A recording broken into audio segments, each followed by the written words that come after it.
কত সুন্দর শব্দ এই ভাগ্য, কিন্তু যতটা সুন্দর ঠিক ততটাই রহস্যময় এই শব্দ। কখন কি হবে কেউ জানে না। লোকে বলে যে ভাগ্যে যা লেখা আছে তার চেয়ে বেশি কিছুই পাওয়া যায় না, তার চেয়ে কমও কিছুই পাওয়া যায় না। নিয়তির যা রচনা তা কখনো মোছা যায় না। কিন্তু কেউ এইটা বোঝে না যে নিয়তি আপনার কর্মের দ্বারা বদলায়। যদি আপনি শুভ চিন্তা করেন, শুভ কর্ম করেন, তাহলে নিয়তি আপনার সাথে খারাপ কিছু হতেই দেবে না। কখনো আকাশে পাখিদের দেখুন, তারা কখনো ভাগ্যের উপর নির্ভরশীল হয় না। যতই ঝড় আসুক, যতই তীব্র হাওয়া দিক, ঘুরতে থাকে একটা জিনিস জড়ো করে নিজের সৌভাগ্য, নিজের বাসা নিজেই তৈরি করে।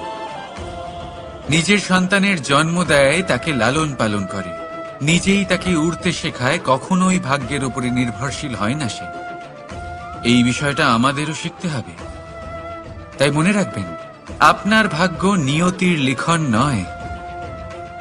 আপনার ভাগ্য তাই যেটা আপনি দিনের পর দিন আপনি নিজেই লেখেন।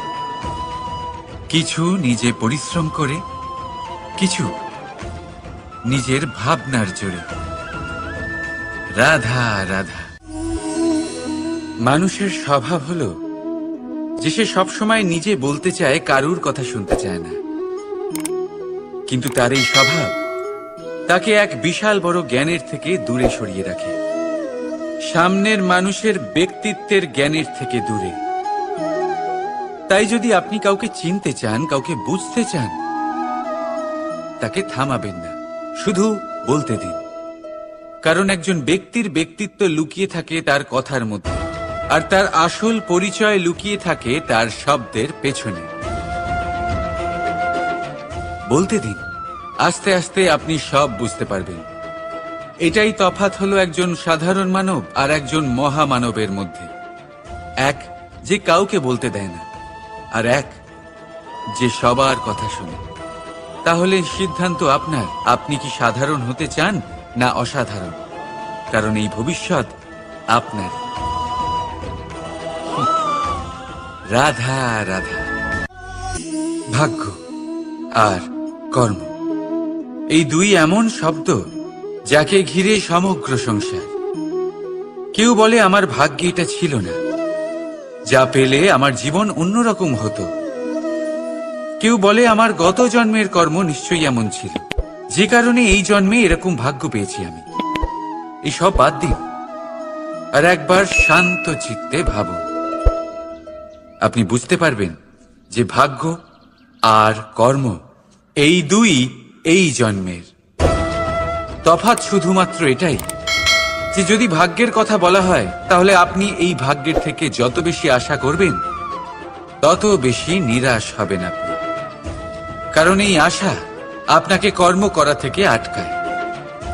যদি কথা বলা হয় কর্মের, তাহলে নিজের কর্মের প্রতি যত বিশ্বাস রাখবেন তত বেশি সফলতা আপনার কাছে আসবে। তাই একটা কথা মনে রাখবেন, ভাগ্য আপনার কর্ম নির্ধারণ করে না, কিন্তু আপনার কর্ম আপনার ভাগ্যকে অবশ্যই নির্ধারণ করে। রাধা রাধা। এই সংসারে আলোর উৎস কি? সূর্য। এই সংসারে মিষ্টি জলের উৎস কি? নদী। এই সংসারে উচ্চতার প্রতীক কি হয়? হিমালয় পর্বত। আমরাও জীবনে এরকমই হতে চাই, সূর্যের মতো তেজস্বী হতে চাই, নদীর মতো পূজনীয় হতে চাই, হিমালয় পর্বতের মতো উচ্চতা লাভ করতে চাই। সব ঠিক আছে, কিন্তু তার জন্য আমরা কাজ কি করি? যদি এরকম আমরা হতে চাই, তাহলে সবার আগে সূর্যের মতো নিজেকে উজ্জ্বল করুন। সূর্যের সব থেকে বেশি আলো নিজের অন্তরে থাকে। নদীর মতো নিজের পথ নিজেই তৈরি করুন।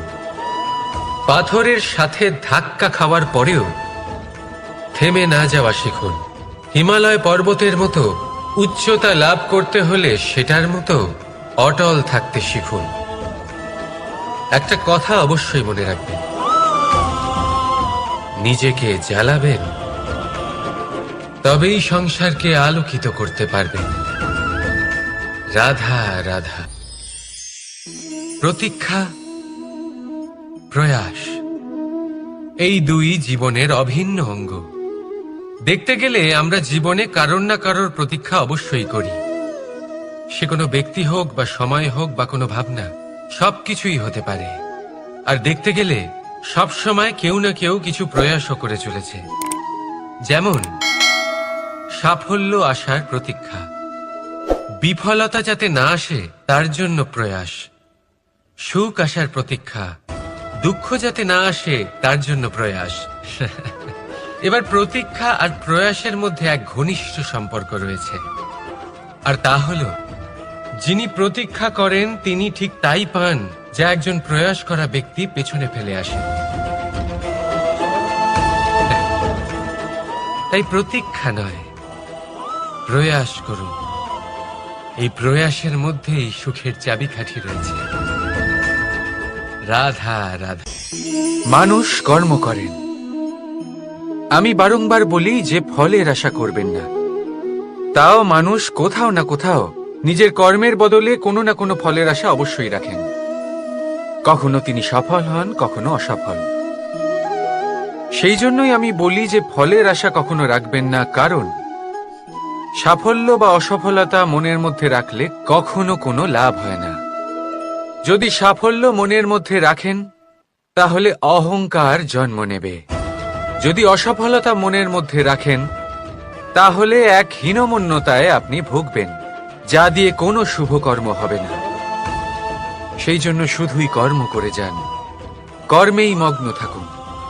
আর আসুন আমার সাথে ভালোবেসে বলুন, রাধা রাধা। বন্ধু আর শত্রু, প্রত্যেকের জীবনের একটা বড় অংশ এর উপরে নির্ভরশীল হয়ে থাকে। আপনার জীবনের সফলতা আর অসফলতাও এর উপরে নির্ভরশীল। কিন্তু এই বন্ধু এবং শত্রুদের খুঁজে পাওয়ার জন্য আপনাদের বাইরে যাওয়ার প্রয়োজন নেই, কারণ এরা স্বয়ং আপনার ভেতরেই আছে। আপনি যদি বিনম্র থাকেন, যদি আপনি নিরন্তর প্রয়াস করতে পারেন, তাহলে আপনার কোনো বন্ধুর প্রয়োজন নেই। যদি আপনার মধ্যে অহংকার থাকে, যদি প্রতি কথায় আপনার মধ্যে ক্রোধ উৎপন্ন হয়, তাহলে আপনার শত্রুর কোনো প্রয়োজনই নেই। নিজের অন্তরের এই বন্ধু ও শত্রুকে চিনুন, আর আমার সাথে ভালোবেসে বলুন, রাধা রাধা। একে চিনতে পারলেন? একে কুঠার বলা হয়। আপনারা জীবনে কোথাও না কোথাও কোনো না কোনো রূপে এটা দেখেই থাকবেন। একটা ব্যাপার নিশ্চিত, এই কুঠার ছাড়া কোনো বৃক্ষকে কাটতে পারা সরল নয়। এবার আপনি কখনো এটা ভেবেছেন, এই কুঠার, এর এই অংশ, এর মুখটাই যদি না থাকে তাহলে কি হবে? এ শুধুমাত্র কোনো বৃক্ষই নয়, তার কোনো ডালও কাটতে সক্ষম হবে না। এবারে ভাবুন, এই শুকনো কাঠের হাতল এ আমরা কোত্থেকে পেলাম? কোনো এক বৃক্ষ থেকেই। সেই ডাল যাকে কেটে ফেলা হয়েছিল এক বৃক্ষকে কাটার জন্য, এই ডালই শস্ত্ররূপে প্রস্তুত। আমাদের জীবনে আমাদের প্রিয়জন, আমাদের আপনজন যখন সময় কখনো কখনো তাদের সঙ্গ না দেয়, যদি তারা দৈন্য দশায় থাকেন, তাহলে তাদের সঙ্গ কখনো ছাড়বেন না। ওনাদের প্রয়োজন শুধুমাত্র মনোবল, তা তাদের দিন। তাদের সাহায্য করা আপনার কর্তব্য। হয়তো তাদের সাথে থেকে আপনার কোনো লাভ হবে না, কিন্তু তাদের দূরে থাকাতে আপনার ক্ষতি অবশ্যই হতে পারে। সর্বদা সাহায্য করুন, সঠিক সময় আসলে তা আপনার সহায়ক অবশ্যই হবে। রাধা রাধা। আমাদের মধ্যে বেশিরভাগ মানুষেরই এই অভিযোগ থাকে যে মানুষ তখনই আমাদের স্মরণ করেন যখন সেই সময় আসে যখন আমাদেরকে প্রয়োজন হয়, যখন কোনো কাজ থাকে। যখনই এই সময় পেরিয়ে যায়, তাদের কার্যসিদ্ধি হয়ে যায়, তারা আমাদের থেকে দূরে চলে যান, ভুলে যান আমাদের। এবার এই বিষয়ে ভেবে খারাপ অবশ্যই লাগে। এই পরিস্থিতিকেই অন্য এক দৃষ্টিভঙ্গি দিয়ে দেখার চেষ্টা করুন। মনে রাখবেন, মানুষ প্রদীপের সন্ধান তখনই করেন যখন তার জীবনে অন্ধকার থাকে। আপনি প্রসন্ন হয়ে উঠুন, কারণ আপনার কাছে সেই সুযোগ আছে যে কারোর জীবনে প্রকাশের কিরণ আনতে পারছেন, কাউকে সঠিক পথ দেখাতে পারছেন, কারোর সহযোগিতা করতে পারছেন, এই পুণ্য অর্জন করতে পারছেন। কারোর থেকে কোনো আশা রাখার দরকার নেই। যার আপনাকে যতটা প্রয়োজন তাকে ততটাই সাহায্য করুন, ততটাই সবাইকে প্রেম বিতরণ করুন। আর এই প্রেমের ভাব নিয়েই আমার সাথে বলুন, রাধা রাধা। এটা সেই নৌকার প্রতিরূপ যা আমাদের নদী পার করায়। এবার বিষয়টা একটু ভেবে দেখুন। সেই বিশাল নৌকা যা আমাদের নদী পার করায়, সেটার নির্মাণ নদীতে নয়, ডাঙায় হয়। আর যদি আমরা এটাকে নদী অবধি পৌঁছতে চাই, তাহলে আমাদের দরকার পড়ে কোনো গরুর গাড়ির অথবা ঘোড়ার গাড়ির। তার সাহায্যে একে বহন করা হয়। এবার পথে যদি কোনো জলধারা আসে, কোনো নদী আসে, আর সেটাকে পার করতে হয়, তাহলে তখন সেই নৌকার ওপরে গাড়ি রাখা হয়, তারপর তাকে পার করা হয়। অর্থাৎ এই যাত্রা দুজনের সংযোগ ছাড়া সম্পূর্ণ হতেই পারবে না। সেই জন্যই এই প্রবাদ আছে, কখনো নৌকা তো কখনো গাড়ি। আমাদের সম্পর্কের মধ্যে অতি আবশ্যক, আমাদের সম্পর্কের মধ্যে অত্যন্ত গুরুত্বপূর্ণ হল সংযোগ। সবসময় একসাথে চলা, সংযোগ স্থাপন করা। সবসময় সুখী থাকবেন। রাধা রাধা। পুস্তক, পুস্তক থেকে আমরা কি না শিখতে পারি।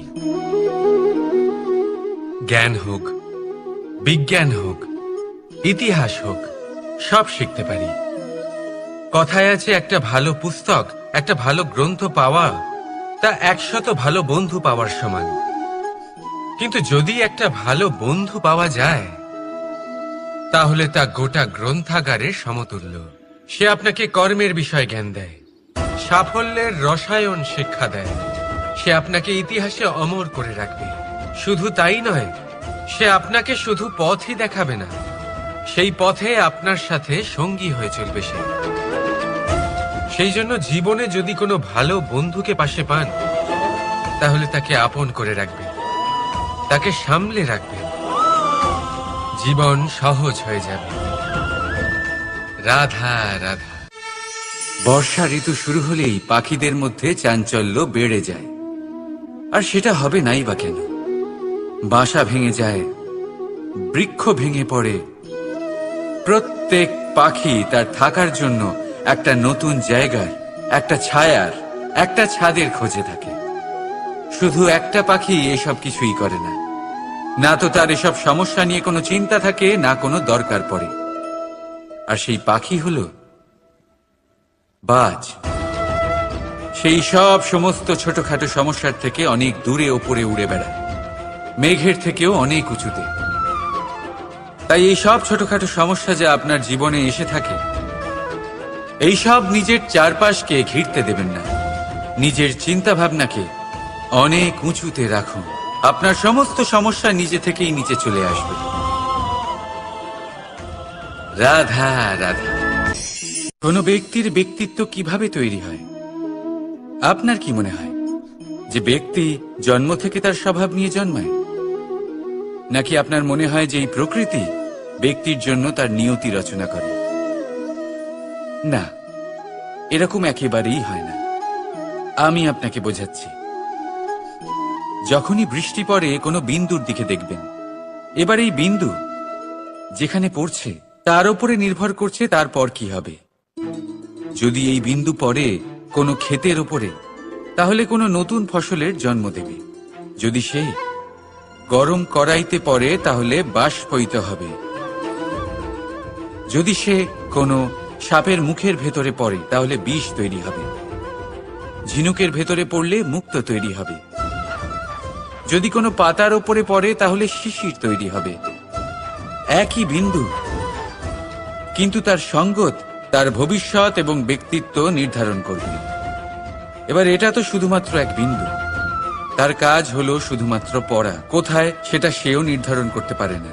কিন্তু আপনি হলেন মানুষ। আপনি বাছাই করতে পারবেন যে আপনার সঙ্গী কারা হবে, কাদের সাথে আপনি মেলামেশা করে বড় হবেন। তাই তা ভালোভাবে করুন, কারণ এই নির্বাচন আপনার হাতে, কারণ এই জীবন আপনার, ভবিষ্যৎ আপনার। এবার আপনি মহান হতে চান কি না তার নির্ণয় আপনাকেই করতে হবে। আসুন আমার সাথে ভালোবেসে বলুন, রাধা রাধা। সূর্যের তাপ এতটাই প্রখর হয়, তা সমস্ত বনস্পতিকে শুষ্ক করে দেয়। পুকুর হোক, নদী হোক, সরোবর হোক, সমস্ত শুষ্ক হয়ে যায়। কিন্তু আপনি কখনো শুনেছেন সূর্যের তাপে সমুদ্র শুকিয়ে গেছে? এমন কখনোই হয় না। আর এর পেছনেই লুকিয়ে রয়েছে এক অমূল্য জীবনের শিক্ষা। সমুদ্রের মতো নিজেকে ধৈর্যশীল করে তুললে, নিজেকে সংযমী করে তুললে, সূর্যের তাপ আপনার কোনো ক্ষতি করতে পারবে না। আপনার অন্তর থেকে সেই তাপ বাষ্পায়িত হয়ে মেঘ তৈরি হয়ে সূর্যকে ঢেকে দেবে, আর তারপর হবে শুধু সাফল্যের বৃষ্টি। তাহলে আসুন আর আমার সাথে ধৈর্যের সাথে বলুন, রাধা রাধা। মানুষ অসুস্থ কেন হন? শারীরিক দুর্বলতার কারণে?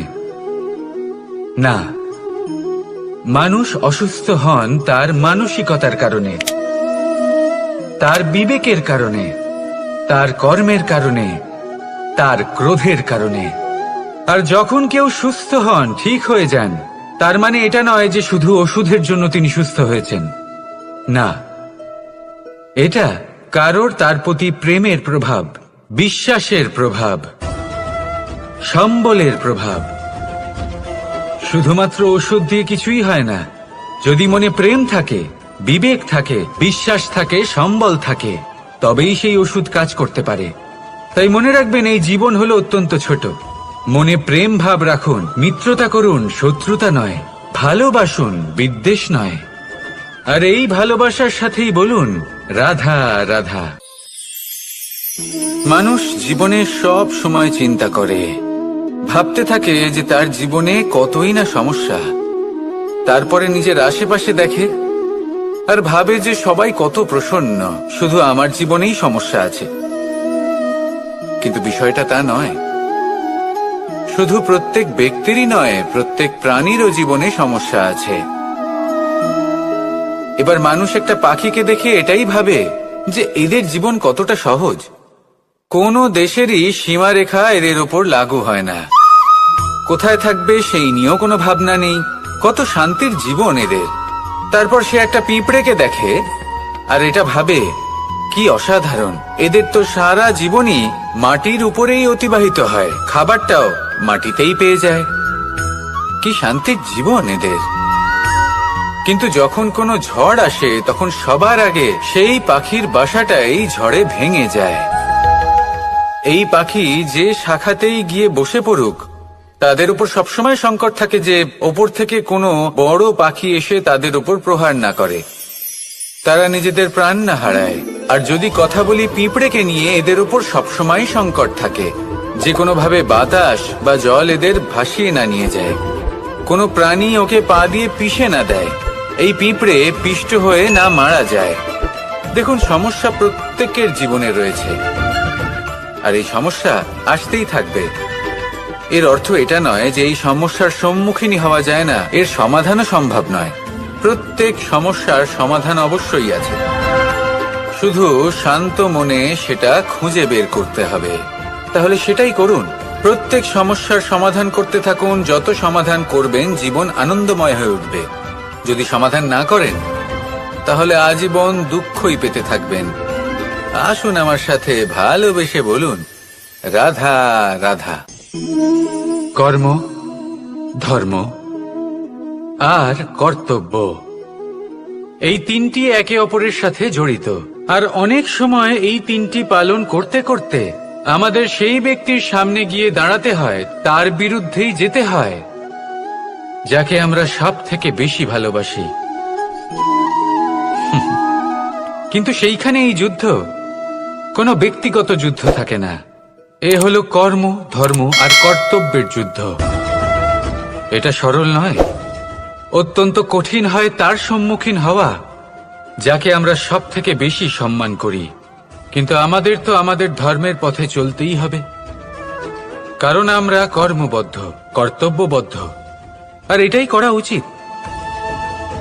শুধু এটুকু মনে রাখবেন, যদি আপনার উদ্দেশ্য শুভ হয়, আপনার ভাবনা শুভ হয়, আপনি যদি কর্ম, ধর্ম আর কর্তব্যের পথে অগ্রসর হন, তাহলে এই প্রক্রিয়াতে যদি আপনাকে আপনার আরাধ্যেরও সামনে দাঁড়াতে হয়, তাহলেও আপনার কোনো ক্ষতি হবে না। তাহলে আসুন আর আমার সাথে ভালোবেসে বলুন, রাধা রাধা। সাথী। সাথী এই শব্দটির ব্যাখ্যা কে কিভাবে করে? মিত্র, সখা, বন্ধু।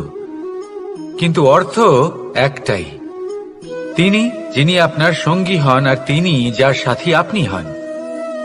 এবার সব থেকে বড় প্রশ্ন হলো এটাই যে তিনি কে হতে পারেন যাকে আপনি আপনার সাথী বলে মেনে নিতে পারেন, নিজের সখা, নিজের মিত্র, নিজের বন্ধু মেনে নিতে পারেন।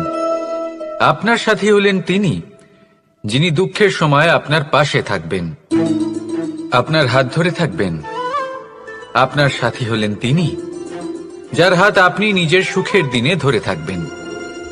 সেই সাথীরই হাত ধরুন যিনি দুঃখে সবসময় আপনাকে সাহায্য করার জন্য তৎপর হয়ে থাকেন, আপনার পাশে থাকেন, আর যাকে সুখের দিনে আপনি আপনার সাথে রাখতে পারেন। আর যখন আপনার সাথে আপনার এই সাথী থাকবে, তখন আপনি এটা বুঝবেন যে যখন জীবনে দুঃখ আসে, তখন এই দুঃখ কমে যায়, সবার মধ্যে ভাগ হয়ে যায়। আর যদি তখন সুখ আসে, তাহলে সেটা সবার উপস্থিতিতে আরো বেড়ে যায়। এটাই হলো প্রেম, এটাই হলো ভালোবাসা, এটাই হলো সঙ্গ, যেমন সম্পর্ক আমার আর রাধার মাঝে। তাহলে আসুন আর আমার সাথে ভালোবেসে বলুন, রাধা রাধা। মানুষ এক অত্যন্ত বিচিত্র প্রাণী। পরিকল্পনা করে, ষড়যন্ত্র করে, প্রচেষ্টা করে, কাউকে পরাজিত করার চেষ্টাও করে। সাপকে একটা দড়ি মনে করে হাতে চেপে ধরার চেষ্টা করে, কিন্তু একটা কথা বুঝতেই পারে না, সময়ের এই সাপ, এটা হাতে চেপে ধরাই যায় না। আর আপনি যা করবেন তা আবার ফিরে আসবে আপনারই সামনে। দেখুন, এতে কিছুই যায় আসে না যে আপনি কুম্ভকারের পুত্র নাকি কৃষ্ণের পুত্র।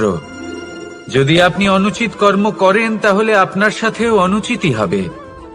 অশুভ কর্ম করলে আপনার সাথেও অশুভই হবে। কুরু বংশ অত্যন্ত মহান বংশ ছিল। এই কুরু বংশ কি হলো তার সাথে?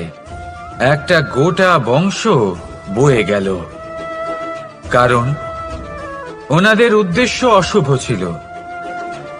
অন্যদিকে 5 জন বনবাসী পাণ্ডব মহাভারত বিজয়ী হলেন, কারণ তাদের উদ্দেশ্য শুভ ছিল।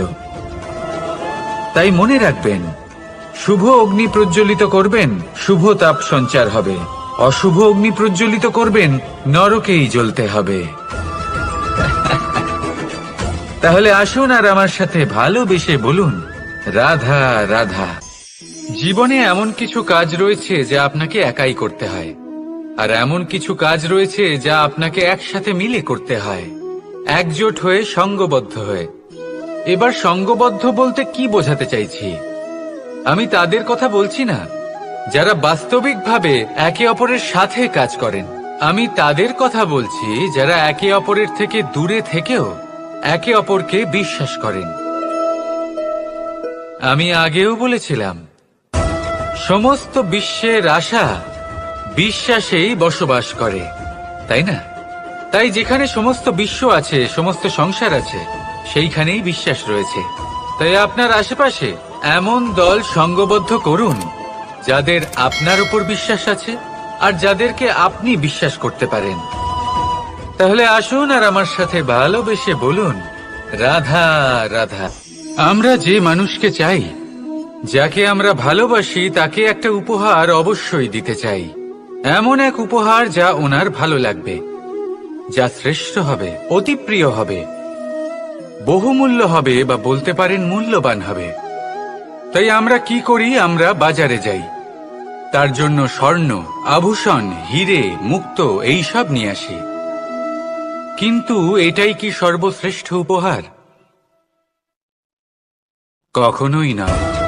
সর্বশ্রেষ্ঠ উপহার হলো স্বাধীনতা, তাকে নিজের মনের মতো বাঁচার স্বাধীনতা।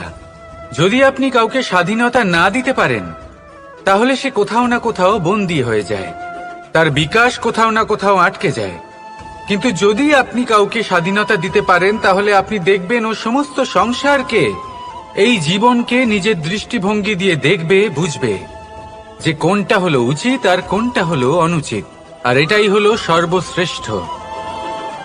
আর এবার যদি কাউকে স্বাধীনতার মাধ্যমে এত বড় একটা শক্তি দিতে পারেন, তাহলে আপনি আমাকে বলুন, এর থেকে বড় উপহার আর কি হতে পারে? আসুন আর আমার সাথে ভালোবেসে বলুন, রাধা রাধা।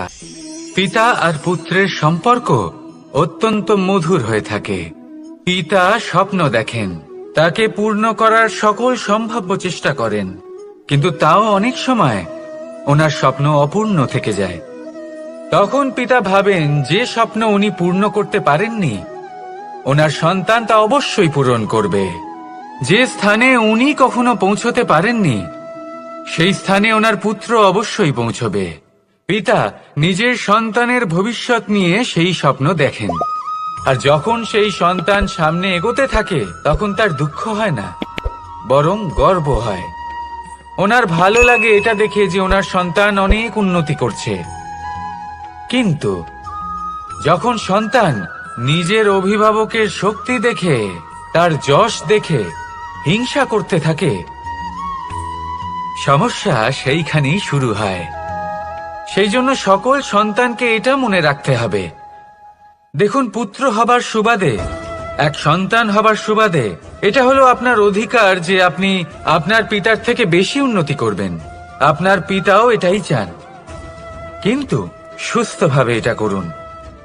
একটা রেখা টেনে নিন, যাতে আপনি তাতে এগোতে পারেন আর আপনার পিতার তাতে গর্ববোধ হয়, আর সেই বিষয়ে দুঃখ না হয় যে আমার সন্তান আমাকেই ছোট করার চেষ্টা করছে। ইতিহাস সাক্ষী রয়েছে, যে মানুষ অন্য কাউকে ছোট করার চেষ্টা করেছেন, সেই মানুষই ছোট হয়ে গেছেন। আর আমার মনে হয় না আপনি এটা চান, কারণ কোনো একদিন আপনিও কারোর পিতা হবেন। আসুন আমার সাথে ভালোবেসে বলুন, রাধা রাধা। প্রেম এই সংসারে এসেছিল এই সংসারকে প্রেমের শিক্ষা দেওয়ার জন্য, এই জীবনের সুখের অনুভূতি আসলে কি তা শেখানোর জন্য। কিন্তু যদি সত্যি কথা বলি, তো আমি নিজেই প্রতিদিন প্রেমের নতুন নতুন স্বরূপ দেখতে পাই, প্রেমের একটা নতুন অনুভূতি প্রত্যেক নতুন দিনে। আর তার কারণ হলো এই প্রেম অনন্ত, এ হলো দৈব। প্রেম হলো এই সংসারের সব থেকে বড় ঢাল এবং সব থেকে বড় অস্ত্র। এই প্রেম ছাড়া না কোনো ন্যায় হয় আর না কোনো শাস্ত্র, না জীবন আছে আর না অন্ত। এবার যদি এই প্রেম মনের মধ্যে বাস করতে শুরু করে, তাহলে কখনো কোনো সমস্যাই হবে না, আর যদি হয়েও থাকে তাহলে তা স্থায়ী হবে না। এই প্রেম কি না করতে পারে? এই প্রেম সমস্ত সমস্যা মিটিয়ে ফেলতে পারে, আপনার মনের মধ্যে অহংকারকেও বিনাশ করে দিতে পারে, আপনাকে সাক্ষাৎ ঈশ্বরের সাথে দেখা করাতে পারে। তাই প্রেমের দ্বারা প্রয়াস করতে থাকুন, এই সংসারের প্রত্যেক মানুষকে, প্রত্যেক বস্তুকে, প্রত্যেক জীব জন্তুকে ভালোবাসবেন। আর এই প্রেমের দ্বারাই বলুন, রাধা রাধা। মানুষের জীবনে স্বচ্ছতার একটা আলাদা গুরুত্ব আছে। যদি আপনি নিজেকে স্বচ্ছ রাখেন, তাহলে আপনার নিজেরও ভালো লাগবে, সামনের ব্যক্তিরও ভালো লাগবে, একটা অন্যরকম প্রভাব পড়বে। কিন্তু একজন শ্রেষ্ঠ ব্যক্তি কিভাবে হয়ে ওঠা সম্ভব? যার মধ্যে গুণ আছে, শিক্ষা আছে, শুভ চেতনা আছে, যিনি সৎকর্ম করেন।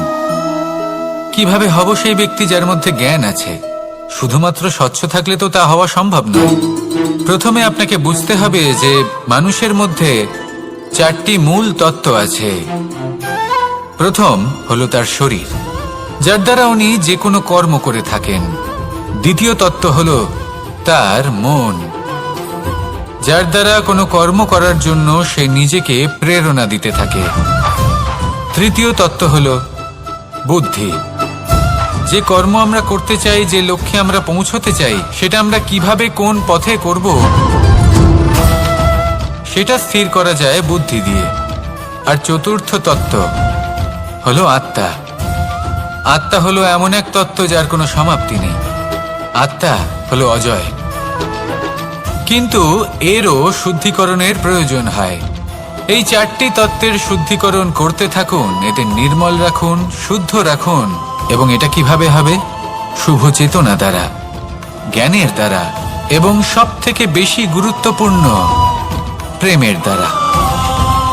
আসুন আমার সাথে ভালোবেসে বলুন, রাধা রাধা। মানুষ তার জীবনে শিক্ষা এবং প্রেম এই দুই লাভ করে তার মাতা, পিতা এবং গুরুর কাছ থেকে। কিন্তু মানুষ সবথেকে বেশি ভালোবাসে নিজের মাতাকে, কারণ মাতা খুব নির্মল চিত্তে ভালোবাসে, শান্ত মনে আমাদের অন্তরে শক্তির সঞ্চার করে থাকেন, আমাদের উৎসাহ দেন, বলশালী করে তোলেন। ব্যাপারটা কিন্তু এমন নয় যে আমরা নিজেদের বাবা বা গুরুকে ভালোবাসি না, তাদেরকেও আমরা অত্যন্ত ভালোবাসি। শুধু ওনাদের কঠোর ব্যবহার দেখলে আমরা একটু ভয় পেয়ে যাই। এবার ওনাদের এই কঠোর ব্যবহার আমাদের ভালো না লাগলেও অত্যন্ত আবশ্যক, কারণ মাতার থেকে আমরা যে শক্তি লাভ করি তা যেন নিয়ন্ত্রণ হারিয়ে বিধ্বংসী না হয়ে ওঠে, আমরা যেন কোনো কুপথে না চলে যাই, আমরা কখনো যেন দোষ না করে ফেলি। শুধু সেই জন্য পিতা এবং গুরু একটু কঠোর হয়ে ওঠেন, এবং ওনাদের এই কঠোর আচরণ ভবিষ্যতে গিয়ে আমরা অবশ্যই বুঝতে পারি। জীবনে কিছু বছর আমরা এগিয়ে যাই আর তারপর আমরা বুঝতে পারি যে বাবা এবং গুরু আমাদের যথেষ্ট ভালোবাসতেন, কিন্তু ওনাদের ভালোবাসার বহিঃপ্রকাশ আলাদা। প্রয়োজনীয় হলো এটা দেখার, এটা বোঝার যে শুরু থেকে আমাদের প্রতি ওনাদের আচরণ কেমন ছিল। ওনাদের কঠোর হওয়ার পেছনে ওনাদের ভালোবাসাটা বোঝার চেষ্টা করুন, ওনাদের চিন্তাটা বোঝার চেষ্টা করুন, ওনাদের পথপ্রদর্শনের আড়ালে আপনার ভবিষ্যতের জন্য যে পরিকল্পনা ওনারা করেছেন সেটা বোঝার চেষ্টা করুন। তখন আপনারা বুঝতে পারবেন ওনাদের ভালোবাসাকে। আপনার মনের মধ্যে আপনা থেকেই ওনাদের প্রতি সম্মান জেগে উঠবে। নিজের পিতা এবং নিজের গুরু এই দুজনের প্রতি কৃতজ্ঞতা প্রকাশ করুন আর আমার সাথে ভালোবেসে বলুন, রাধা রাধা। জীবন কিসের উপর নির্ভরশীল? ধনের ওপর, বৈভবের ওপর, নিঃশ্বাসের ওপর? না, এই জীবন নির্ভরশীল বিশ্বাসের ওপর। বিশ্বাস নিজের ওপর, বিশ্বাস আমাদের আপনজনের ওপর। কিন্তু যখন এই বিশ্বাস ভেঙে যায় তখন মানুষের মনও ভেঙে যায়, আর তারপর সে অন্য কিছু করতেই পারে না। তখন কি করা যেতে পারে? 3টে কাজ আছে যা আপনি করতে পারেন।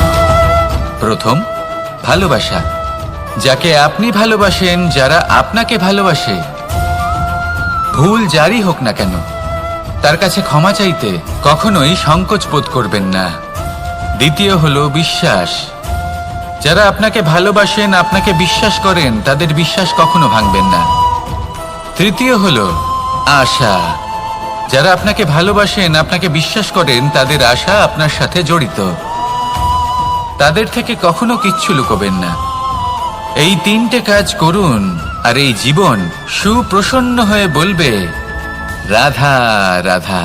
মানুষের জীবনে 2 ধরনের আবেগ থাকে যা চিরকাল তার সাথে বসবাস করে। প্রথম, স্বপ্ন। দ্বিতীয়, অজুহাত। মানুষ হাজার হাজার স্বপ্ন দেখতে পারে। আমাকে এই কাজ করতে হবে, আমাকে ওখানে ঘুরতে যেতে হবে, আমায় জীবনে এই অসম্ভব কাজ বাস্তবায়িত করে দেখাতে হবে, আদি ইত্যাদি। এবার ঠিক যেমন স্বপ্ন দেখেন সেইভাবে অজুহাতও খুঁজে নিয়ে আসেন। আমি এই স্বপ্ন পূরণ করতে পারলাম না, কারণ আমাকে কেউ সাহায্যই করল না, কারণ আমি দুর্বল হয়ে পড়েছিলাম, কারণ আমার কাছে সময়ই ছিল না, আদি ইত্যাদি। এবার সাফল্য এবং অসফলতার মাঝখানে এই ধরনের সংঘর্ষ হতে থাকে। সাফল্য তখন লাভ করা সম্ভব যখন আপনার স্বপ্ন আপনার অজুহাতের থেকে অনেক বড় হয়, আর অসফলতা তখন পাবেন যখন আপনার অজুহাত আপনার স্বপ্নের থেকে অনেক বড় হয়। আপনি যদি সাফল্য লাভ করতে চান তাহলে চেষ্টা করতে থাকুন, পরিশ্রম করুন। যদি অসফল হন তাহলে ভয়ভীত হওয়ার কোনো প্রয়োজন নেই। নিজের ভুল বুঝুন, তাকে শুধরে নিন, আবার চেষ্টা করুন। কিন্তু যদি নিজের জীবনে অজুহাত নিয়ে আসেন তখন স্বপ্ন কখনো পূরণ হবে না। আসুন আমার সাথে ভালোবেসে বলুন, রাধা রাধা। ভয়ের সাথে আমরা সবাই পরিচিত, কষ্টও আমরা সবাই পেয়েছি। কখনো কখনো আমরা অসুস্থ হয়ে পড়ি, আর এমন সময় হলে মাতার মমতা, কখনো বাবার স্নেহ, কখনো বন্ধুদের পাশে থাকার অনুভূতি আমাদের রোগ নিরাময়ে সাহায্য করে। কখনো যদি আমরা নিরাশ হয়ে পড়ি, তখন যদি আমাদের কোনো আপনজন আমাদের দুটো ভালো কথা বলে, তখন আমাদের মনোবল বেড়ে যায়। ঠিক তেমন সংসারের এই রঙ্গমঞ্চে যদি আপনি পীড়িত অনুভব করেন, কিছু শুভ কথা আলোচনা করুন, কিছু স্তুতি গান করুন, কিছু মুহূর্তের জন্য হলেও নিজের ইষ্টদেবের কথা স্মরণ করুন আর প্রার্থনা করুন। সাহস বাড়বে, শক্তিও বৃদ্ধি পাবে এবং সামনে এগিয়ে চলার পথও দেখতে পাবেন। তখন এই মন প্রসন্ন হয়ে বলবে, রাধা রাধা। কখনো কখনো অন্ধকারের সাথে লড়াই করার জন্য আমরা প্রদীপ জ্বালাই। এতে প্রথমে সলতে রাখি, তারপর তেল ঢালি, তারপর আগুন জেলে এটা প্রজ্বলিত করি। তারপর একটা সময় আসে যখন এই প্রদীপ নিভে যায়। কারণটা কি? কারণ কি এটা যে প্রদীপের প্রকাশমান হওয়ার ক্ষমতা সমাপ্ত হয়েছে? না, এই যে আগুন আমরা দেখতে পাচ্ছি, এই আগুনের জন্য যে শক্তির প্রয়োজন হয় তা আসে এই তেল থেকে। যদি এই তেল সমাপ্ত হয়ে যায় তাহলে এই প্রকাশ তাও সমাপ্ত হয়ে যায়। আর আমাদের জীবনে এই তেল হলো আমাদের কর্ম, আর এই আগুন আর এর দ্বারা উৎপন্ন হওয়া প্রকাশ আমাদের ভাগ্য। যত আমাদের কর্ম ক্ষীণ হতে থাকবে, আমাদের ভাগ্য সৌভাগ্য কোথাও না কোথাও লুপ্ত হয়ে যাবে। যে উজ্জ্বল ভবিষ্যৎ আমরা চাইছি তা কখনো লাভ করতে পারবো না যদি কর্ম না করি। ঠিক যেমন তেল ছাড়া অগ্নি উৎপন্ন হয় না, তেমনি কর্ম ছাড়া সৌভাগ্য হয় না। আর যেমন কর্ম তেমন ভাগ্য। তাই সবসময় কর্ম করতে থাকুন, কর্ম করা থামাবেন না। আর আমার সাথে ভালোবেসে বলুন, রাধা রাধা। জীবনে তিনটি বিষয় আছে, তিনটি বস্তু আছে, তারা যেন আপনাকে কখনো বশে না করে নিতে পারে। প্রথম হলো ধন। ধন যতক্ষণ আপনি ব্যবহার করতে থাকেন, যতক্ষণ তা আপনার কাজে আসছে, ততক্ষণ ঠিক আছে, এই ধন আপনার কাছে অমৃত।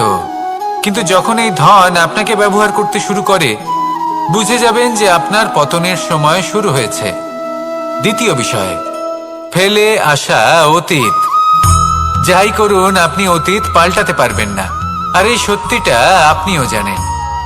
কিন্তু তাও এর বশবর্তী আমরা হয়ে পড়ি। আর যখন তাই হয়, তখন এই সংসারে আমরা যেখানেই যাই না কেন, যত বড়ই সুখ লাভ করি না কেন, সেই সব আমাদের কাছে তিক্ত বলে মনে হয়। তৃতীয় বিষয়, আপনার আশেপাশের মানুষ ভিন্ন ভিন্ন ধরনের মানুষ হয়, যাদের চিন্তা ভাবনা এবং দৃষ্টিভঙ্গি ভিন্ন ভিন্ন প্রকারের। যদি এদের বশবর্তী আপনি হয়ে পড়েন, তাহলে কেউ বলবে এটা করো, এটা ভালো। কেউ বলবে এটা করো না, ওটা করো, ওটা ভালো কাজ। কেউ বলবে এই দুটোই করো না, অন্য কিছু করো। এই কথাগুলিতে আপনি এতটাই জড়িয়ে পড়বেন যে আপনি লক্ষ্যভ্রষ্ট হয়ে পড়বেন। তাই এই তিন বিষয় থেকে সাবধানে থাকবেন। যদি কোনো কিছু বশ করতে হয়, তাহলে আপনাকে বশ করতে হবে আপনার আজকে, নিজের বর্তমানকে। এটা খুব প্রয়োজনীয়। এটা ভাববেন যে এই সময়ের সদ্ব্যবহার আমি কিভাবে করব, সময়কে শাসন কিভাবে করব, ওই কর্ম কিভাবে করব যাতে ভবিষ্যতে কখনো আমার আফসোস না হয়, বরং এই সংসার আমাকে নিয়ে গর্ব করবে, সেই কর্ম করুন। আর যখন আপনি এটা শিখে নেবেন, তখন আপনি নিজেই নিজেকে প্রকৃত অর্থে ভাগ্যশালী করে তুলবেন। আসুন আমার সাথে ভালোবেসে বলুন রাধা রাধা।